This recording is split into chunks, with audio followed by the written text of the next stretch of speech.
Rodney, the deal is agreed, and the plan for Greece to cut its debt to 120% of GDP by 2020, compared with the current 160%. Can that really be done? No. When this crisis started, Greece was at 120%, that is to say national debt, GDP. Over 100% is unrepayable, and that's the situation in the USA. If you add in the austerity measures, it goes up to 170%, and then after 8 years it comes down to another unrepayable level, which is 120%. The plain fact of the matter is these are manipulations to justify the banking occupation of Greece.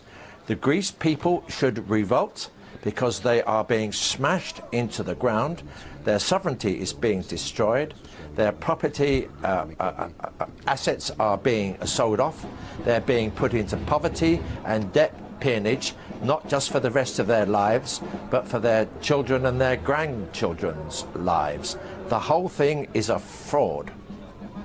Well, if Greece again fails to meet its targets, and based on what you're saying, it sounds like that could happen, is there anything left in the country that could be cut? The Greek people are brave people. One thinks of their record during the Second World War. They're highly inventive people.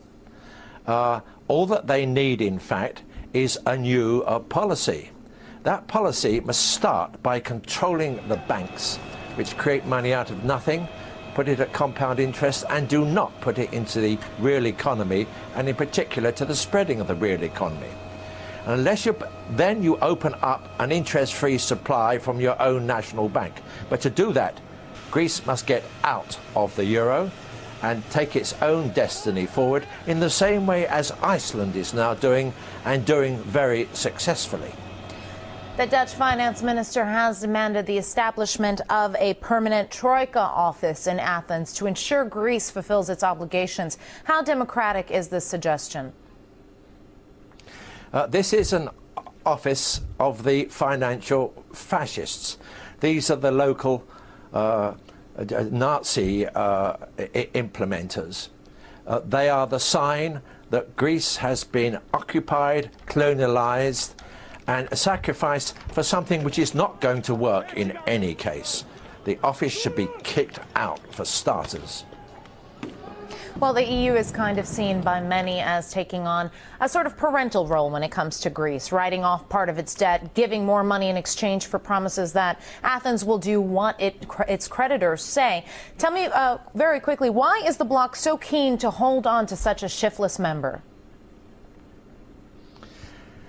I didn't hear all the question, but the fact of the matter is that the IMF, the EU and the European Central Bank are trying to preserve the situation in Greece, to uphold a crumbling system which is now completely out of control, which is increasing debt all the way around the world, which is not taking account of the fact that jobs are being destroyed by technological shifts, which takes no account of the manipulations, the fraudulent manipulations which come from the uses of computers, for example. One way or another, they are desperate to maintain the situation because they have a belief that it is fair, efficient and just. They also think it will come back into balance. It is not fair, it is certainly not efficient, it is not just, and it is not coming back into balance. So you're really seeing part of an overall downward turn, which is going to go on for the next 10, 15 or 20 years. Thank you. That was political analyst Rodney Shakespeare from London.